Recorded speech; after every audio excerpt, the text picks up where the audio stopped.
Aujourd'hui, nous sommes à 300 000 bénéficiaires de bourses de sécurité familiale. Et ce nombre va bientôt passer à 400 000 puisque le président de la République, son Excellence Macky Sall, a décrété 2018 une année sociale et nous a permis d'avoir 100 000 nouveaux qui vont encore rejoindre les 300 000 que nous avions depuis 2016. L'impact aujourd'hui de ce cash transfert, qui, je ne cesse toujours de le dire, de le réexpliquer à la population sénégalaise, c'est un cash transfert conditionnel. Ce n'est pas un cash transfert que nous donnons à cette population tout simplement comme une bourse ou bien un salaire comme le pensent souvent.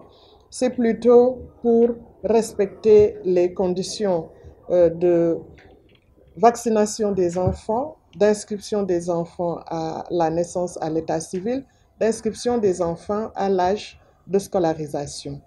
C'est toujours pour permettre à nos États de respecter les droits des enfants, les droits, les socles de la protection sociale, comme vous le savez, comprennent ces conditionnalités que nous venons de citer. Et tout pays qui doit tendre vers l'émergence doit permettre à sa population d'avoir accès à l'éducation, à la santé et à l'inscription à l'état civil.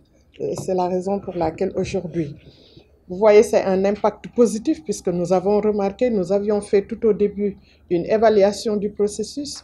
Ensuite, nous avons fait une évaluation prospective qui a permis aujourd'hui de noter lors de ces enquêtes qu'il y a un impact très positif sur la vie de la population. Nous avons noté une régression de la mortalité infantile, une augmentation du taux de scolarisation des enfants. Nous avons noté en même temps une augmentation de cette capacité intellectuelle du niveau de scolarisation de ces bénéficiaires qui étaient pendant très longtemps exclus de la société, qui aujourd'hui ont retrouvé aussi leur dignité et parviennent à assurer au moins des repas pour leurs enfants et pour la famille.